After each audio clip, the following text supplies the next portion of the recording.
Hər vaxtınız xeyirli olsun, hörmətli tamaşaçılar, dəyərli izləyicilər.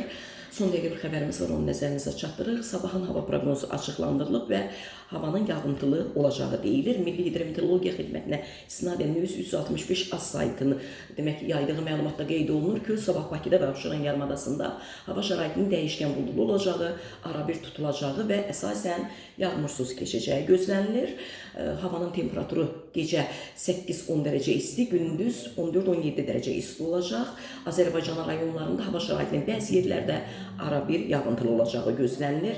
Ayrı-ayrı yerlərdə qısa müddətli intensivləşəcəyi, şimşək çaxacağı, dolu düşəcəyi, bəzi dağlıq ərazilərdə isə qar yağacağı ehtimalı var. Axşam yağıntılar tədricən kəsiləcək, bəzi yerlərdə arabir duman, mülayim şərq küləyi əsəcək. Havanın temperaturu gecə 6-9 dərəcə isti, gündüz 17-22 dərəcə isti, dağlarda gecə 1-6 dərəcə isti, gündüz 10-15 dərəcə isti olacaq.